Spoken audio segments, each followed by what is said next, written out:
ada cara tertentu untuk memastikan si anak-anak itu tetap diam selama melakukan prosedur pencitraan ini? Oh enggak, ada kadang orang takutnya anak aku dikius ya gitu, supaya dia diam dan tetap melakukan prosesnya berjalan baik, atau adakah tips tersendiri gitu untuk supaya anaknya itu bisa dipastikan untuk ikutin supaya mudah melakukan pemeriksaan ya. Jadi ada beberapa hal ya, kayak misalnya kalau sekarang untuk menghindari radiasi itu kita lakukan USG. Jadi kita sekarang sedang membumingkan memakai USG. Karena USG itu kan tidak ada sinar radiasi ya, betul. Terus lebih aman. Terus anak-anak juga alatnya kan cuma kecil ya, nggak takut melihatnya gitu. Kalaupun ada beberapa anak mungkin dengan penyakit-penyakit tertentu, dia rasa khawatirnya lebih tinggi, nah biasanya kita kasih obat tidur. Nanti kita bilang sama orang tuanya, Bu, nanti kalau sudah dia udah mulai tidur, beritahu kita USG, biasanya begitu. Ya pandai-pandai kita sih Mbak Cio, kadang-kadang kita kasih mainan, atau kalau di rumah sakit itu biasanya di depan itu ada TV itu, jadi anak-anak bisa nonton gitu, sambil kita bebas melakukan USG, biasanya gitu. Menarik sekali ya Dok ya. Berurusan sama anak-anak ini memang akan selalu penuh kejutan. Dokter anak. Sebagai dokter spesialis anak, tentu dokter udah banyak pengalaman sekali untuk ngurusin pasien yang anak-anak. Dan ibaratnya belum dipegang juga mungkin udah nangis gitu. Dari jauh aja Mbak melihat praktek kita dia udah takut. Apalagi mungkin orang tua sekarang sering ya, kalau misalnya anaknya mungkin nggak mau makan, nanti disuntik sama dokter gitu. Jadi mungkin mereka udah takut duluan ya Dok. Ada nggak sih Dok saran untuk orang tua yang merasa cemas atau khawatir tentang anak mereka yang menjalankan prosedur untuk pencitraan di sini?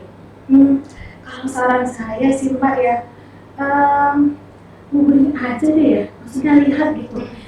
Kita udah banyak kok, ada beberapa podcast itu tentang untuk awam gitu ya, itu sudah ada. Jadi coba aja dilihat, mungkin bisa dibuat di situ pencitraan anak gitu. Itu biasanya langsung keluar tentang topik-topik tentang bagaimana khusus untuk pencitraan ini, apa yang mesti dilakukan oleh orang tua, kira-kira apa yang bakal dihadapi, harus bagaimana, itu biasanya sudah ada. Ini yang satu saya penasaran ya, dari sekian banyaknya spesialis yang harus dipelajari seorang dokter, kenapa milih pencitraan anak? Waduh, ini dalam sekali ya pertanyaannya ya. Pertama karena mungkin saya suka ini ya, kalau ada alat yang canggih begitu ya, yang terbaru. Terus saya suka yang praktis sih sebenarnya ya. Praktis kalau mempermudah saya gitu mengerjakan tugas. Kalau misalnya kita hanya berdasarkan anamnesis, saya ditanya gini, perusahaan fisik itu kan kita, terus laboratorium kita kan perlu nggak bisa cepet ya. Sementara kalau pencitraan ini kita USG, kita udah langsung dapat. Misalnya gini, Dok, ini anak saya kok pipisnya susah ya, sering sakit, sering nyeri. Oh iya Bu, ini udah biasanya orang tuanya pintar-pintar, orang tua sekarang dia udah periksa laboratorium. Ini Dok, hasil darahnya ini, gitu kan, udah lengkap sampai pipisnya juga udah diperiksa gitu kan. Terus tanya-tanya nih, ada sakitnya kapan, udah berapa lama, ada pernah keluar serpihan batu nggak gitu. Terus pipisnya warna apa, ada merah nggak gitu. Nah, kalau itu udah semua kita lakukan, saya udah ada di pikiran saya, oh mungkin ini infeksi gitu, infeksi saluran kemih, kita bilang infeksi di saluran tempat buang air kecilnya. Nah, saya perlu melakukan USG untuk pastikan ini ada masalah nggak di saluran buang air kecil. Nah, saluran buang air itu kan banyak, dari mulai tempat tampung pipisnya, kemudian nanti ada kita bilang ureter, saluran tempat keluarnya sampai ke ginjal. Nah, jadi kita perlu periksa dari bawah terus sampai ke atas gimana nih. Nah, kalau kita misalnya, mohon maaf dokter anak, kita kan konsul gitu kan. Nah, kalau kita bisa lakukan sendiri, langsung tadi Bu kita USG. Nah, semua dokter anak berarti boleh untuk melakukan USG sendiri ya Dok ya? Kalau dia sudah bersertifikasi, sudah sering beberapa kali melakukan pelatihan, nah itu boleh. Nah, tapi kan kita juga ya sejauh mana, istilahnya begini, kalaupun mereka pelatihan, USG itu kan banyak ya, dari mulai kepala sampai kaki, pembuluh darah keluar sampai dalam itu kan banyak ya. Jadi kita pelatihan juga nggak bisa semua satu-satu, ya kepala aja. Kalau kayak tadi saya mau periksa saluran bawah kecil hanya khusus itu aja gitu. Jadi dia sebatas mana yang dia tahu, gitu. Hanya itu yang bisa dia kerjakan, nggak bisa kerjakan yang lain. Sementara kalau kita udah memang benar-benar sekolah itu, ya semua kita kerjakan gitu. Jadi kalau seperti itu, saya periksa nih, oh ternyata benar dari saluran kemih gitu, kandung kemihnya kotor, ya kita bisa bilang, ini kandung kemihnya kotor gimana, kalau pipis cemplungan gitu, belum dibersihin nggak, terus pakai celana yang ketat nggak gitu. Terus saya lihat lagi ke ginjalnya, ini salurannya sudah melebar, ini tanda-tanda infeksi gitu. Jadi kalau begini nih harus hati-hati, jangan sampai lebih lebar lagi, nanti kalau rusak ke saluran ginjalnya harus dipakai lagi. Itu saya bisa jelaskan langsung. Itu dokter pencitraan juga. Itu yang gak semua orang tahu nih, friends. Jadi kalau misalnya friends di luar sana yang tiba-tiba bingung kayak, oh kenapa dokter spesialis anak yang ini nggak pernah bisa periksa langsung ini, malah dia ngerekomendasiin aku radiologi ke tempat lain gitu, atau misalnya dokter yang ini kok bisa langsung periksa itu semua, itu perbedaannya, friends. Jadi kalau misalnya dokter spesialis anak yang sudah subspesialis ambil pencitraan anak, beliau juga udah bisa langsung melakukan semua pemeriksaan tersebut dan bisa langsung ngasih diagnosanya gitu ya. Udah lebih jelas gitu, friends. Nah, kita tunggu dokter ini pulang ya, friends ya.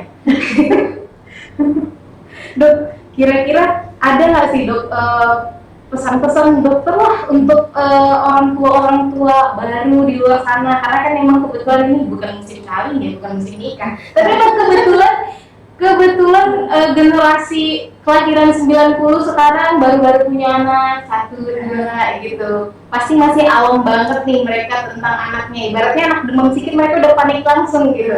Apakah ada tips dari dokter untuk mereka? Boleh.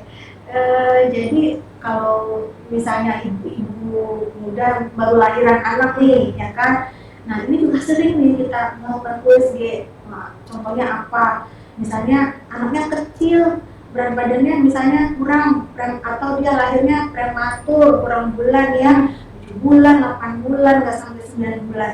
Nah itu sering ada perdarahan di kepalanya. Nah yang mau USG itu siapa? Ya, kita dokter pencitraan. Nah cuma kita terakhir-terakhir ini kita sudah mulai mengajarkan ke dokter anak, tapi konsultan perinatologi namanya, atau neonatologi. Jadi kalau misalnya nanti anak-anak dari SSP dirawat oleh dokter anak, tetapi dia konsultan neonatologi dan dia sudah mengikuti beberapa kali kursus di tempat kami di pencitraan anak, itu mereka bisa melakukan USG kepala namanya. Tapi untuk dari leher, perut ke kaki itu mereka belum bisa, hanya baru sebatas kepala. Itu benar, jadi mereka bisa melakukannya. Nah kalau mereka belum bisa melakukannya, ya silakan cari ke dokter pencitraan anak.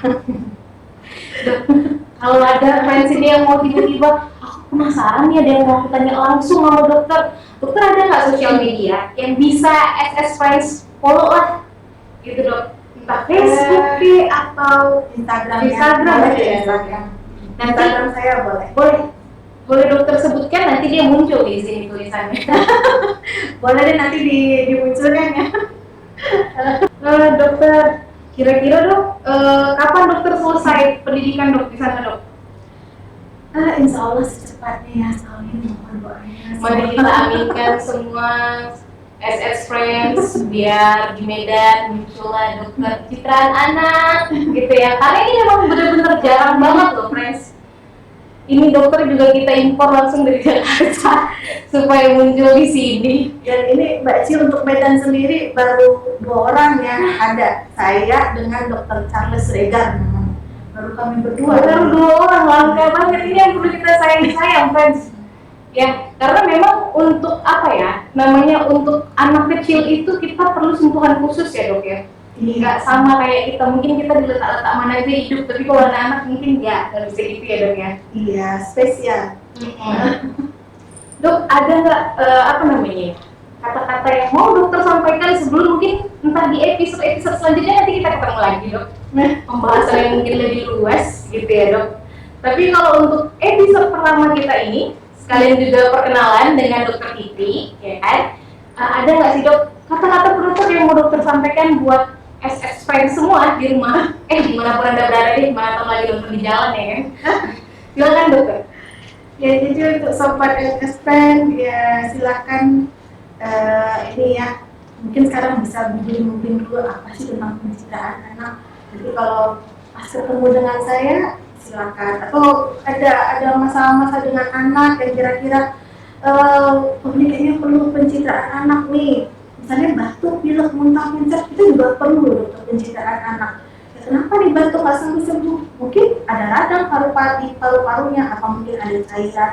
Nah, itu perlu dokter pencitraan anak ya.